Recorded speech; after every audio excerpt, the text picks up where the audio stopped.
Hello, this is Dr. Mark Walterskirchen, urologist here at CMH Urology Surgical Clinic. I've been a urologist for over 22 years, practicing the full spectrum of urology care. Majority of the folks that develop kidney stones is not drinking enough water. So our first recommendation is if you have a kidney stone, drink lots of water.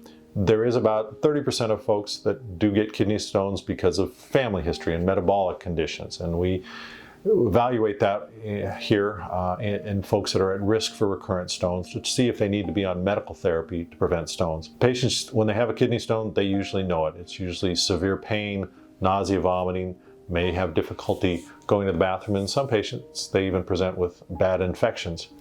The way we diagnose a kidney stone is with a CT scan that shows us the stone either in the ureter or in the kidney causing blockage or problems. When we diagnose the kidney stone, first thing we look at is where it's at and how big it is. A smaller stone has an excellent chance of passing, and with pain medication and hydration, many times we can get it to flush out without requiring surgery. But in larger stones or a stone that just doesn't want to pass, it generally requires surgery. The procedure we offer here, I think, is the best option for most kidney stones. It is using ureteroscopy or a small camera that we put in the bladder and then go up to the kidney or wherever the stone is. And then we use the Soltive laser to break the stone up. This laser is one of the most powerful that's around, and we're one of the only few places in the state of Missouri that offer it to break that stone and pulverize it in little pieces of sand that this pass out.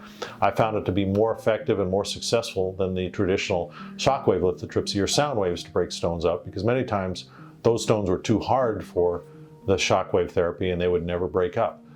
My laser always breaks it up. The likelihood of having another stone in the next 7 years is about 50%. Things to do to reduce that risk significantly is drinking a lot of water, about 2 liters of water a day, avoid salt, and avoid green leafy vegetables, and learn to like lemonade or citrus. Men are more likely to develop kidney stones, approximately 10% of men, and 6% of women will develop kidney stones in their lifetime. If a stone is large and causing blockage of the kidney, it can be significant. So if you're having symptoms of severe pain around your kidney or throwing up or high fevers, strongly recommend going to the emergency room to be evaluated with a CAT scan. We also have information on the website, so if you go to citizensmemorial.com and go to specialties and look up urology, we have a lot of further information regarding these topics that can provide more information.